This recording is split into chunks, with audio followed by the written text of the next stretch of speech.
Assalamualaikum warahmatullahi wabarakatuh. Perkenalkan, nama saya Hikmatul Muflidah, NIM saya 2041050303065. Video ini saya buat untuk memenuhi tugas akhir semester mata kuliah pengauditan yang dibimbing oleh Ibu dosen Lulu Musfiro MAK. Jadi pada video kali ini saya akan mencoba untuk mereview film dari Korea Selatan yang rilis pada tahun 2017 dengan judul Sif Kim Good Manager. Mungkin teman-teman bertanya-tanya nih, kenapa harus drama Korea? Apa hubungan dari drama Korea tersebut dengan mata kuliah pengauditan yang saya tempuh? Daripada teman-teman penasaran, yuk simak video selanjutnya. Jadi secara garis besar, pada film tersebut mengangkat problematika tentang accounting fraud atau kecurangan akuntansi dalam sebuah perusahaan. Film ini diperankan oleh Nam Gong Nim yang berperan sebagai Kim Song Rong atau dikenal dengan Sif Kim. Sif Kim di sini adalah seorang akuntan yang handal dalam bidangnya sekaligus seorang koruptor yang memanfaatkan kehandalannya tersebut untuk kepentingannya pribadi. Jadi Sif Kim di sini menjadi akuntan dari perusahaan-perusahaan kecil yang dikelola oleh para gangster di desanya, yaitu Gotsun.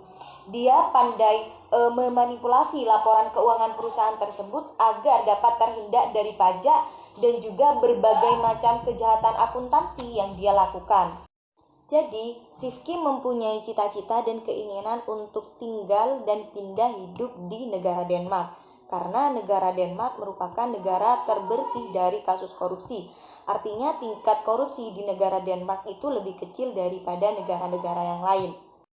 Karena kehandalannya dan kehebatannya dalam memanipulasi laporan keuangan, sekalipun Sif Kim ini ditangkap oleh pihak kepolisian Gotsun, namun baik dari pihak kepolisian maupun dari pihak kejaksaan tidak ada yang dapat menemukan bukti kecurangan ataupun manipulasi yang dilakukan oleh Sif Kim, sehingga berulang kali dia ditangkap, dia dapat bebas tanpa hukuman apapun.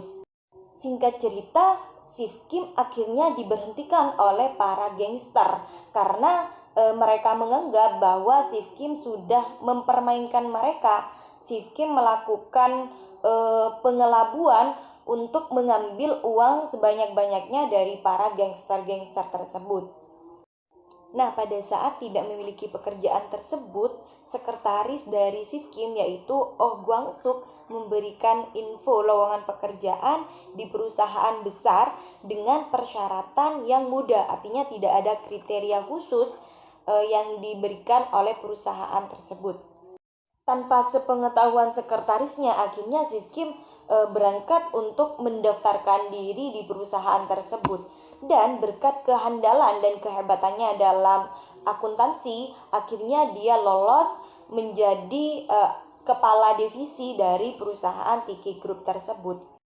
Namun ternyata selain dari kehebatan dan kepandaian yang dimiliki oleh Sif Kim, ternyata ada pihak dalam perusahaan yaitu mantan jaksa yang bernama Seyul yang saat itu menjadi direktur di perusahaan tersebut. Karena Seyul sudah tahu sepak terjang dari Sif Kim serta kehandalan Sif Kim dan kehebatan Sif Kim dalam memanipulasi laporan keuangan, dia memiliki siasat untuk bekerja sama dengan Sif Kim untuk dapat melancarkan keinginan-keinginannya di masa yang akan datang. Jadi Seyul menawarkan kepada Sif Kim bahwa Sif Kim di sini diperbolehkan untuk melakukan manipulasi data untuk kepentingannya pribadi dengan catatan dia harus mengikuti perintah dan patuh kepada permintaan dari Seyul atau manajer tersebut. Pada awalnya Sif Kim setuju nih karena dia menganggap bahwa hal itu merupakan peluang besar untuknya segera mencapai target dan segera pergi ke negara Denmark. Namun seiring berjalannya waktu, Sif Kim di sini menemukan fakta baru tentang kondisi dari perusahaan Tiki Group tersebut yang ternyata tidak sebaik yang dia bayangkan. dia menemukan bahwa dalam perusahaan tersebut banyak para petinggi perusahaan yang melakukan kejahatan dan melakukan korupsi untuk kepentingannya pribadi.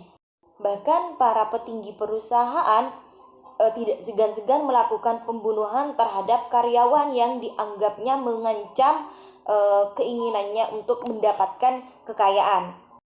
Salah satu contohnya yaitu Shifly, kepala divisi operasional bisnis sebelum Shifkim, yang dibunuh oleh para petinggi perusahaan karena Shifly di sini adalah orang yang jujur dan dia mengetahui tentang kejahatan yang dilakukan oleh para petinggi perusahaan, sehingga para petinggi perusahaan mengutus para preman untuk membunuh Shifly dan menjadikan Shifly sebagai kambing hitam dari kejahatan-kejahatan yang telah dilakukan oleh para petinggi perusahaan.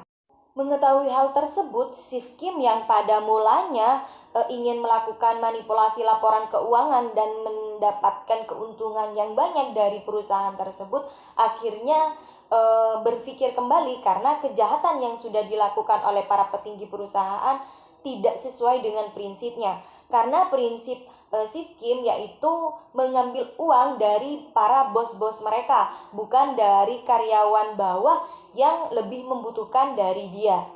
Akhirnya Shifkim memutuskan bekerja sama dengan para anggota divisinya, yaitu dari divisi operasional bisnis, untuk menggagalkan atau membongkar kejahatan-kejahatan yang dilakukan oleh para petinggi perusahaan. Pada awalnya, Shifkim bertentangan dengan Seyul, yaitu direktur yang mengangkatnya tadi, karena tidak sesuai dengan kerjasama yang dilakukan di awal. Namun, seiring berjalannya waktu, kasus Shifly yang dijadikan kambing hitam ternyata akan kembali terulang, yang mana targetnya di situ yaitu Seyul, direktur baru yang diangkat tersebut. Sehingga Seyul yang awalnya ingin melakukan kejahatan juga sama seperti Shifkim. Akhirnya dia bekerja sama dengan Shifkim dan para divisi operasional bisnis untuk membongkar kejahatan dari para petinggi perusahaan Tiki Group tersebut. Berkat kerja keras mereka, akhirnya para petinggi Tiki Group ini dapat dibongkar kejahatannya dan mereka mendapatkan hukuman sesuai dengan perbuatan mereka. Dari film tersebut, apa sih kaitannya dengan pengauditan? Jadi ada beberapa hal kaitan antara drama tersebut dengan pengauditan. Yang pertama yaitu tentang manipulasi data atau manipulasi laporan keuangan yang dilakukan oleh perusahaan. Kemudian pemalsuan aset yang dilakukan oleh para petinggi perusahaan. Kemudian juga korupsi yang bahkan mencapai 80% dari keuntungan perusahaan. Dan yang terakhir yaitu kecurangan audit yang dilakukan oleh para petinggi perusahaan untuk menutupi kejahatan-kejahatan akuntan yang sudah mereka lakukan. Mungkin hanya itu yang dapat saya sampaikan, kurang lebihnya saya mohon maaf. Akhirul kalam, Assalamualaikum warahmatullahi taala wabarakatuh.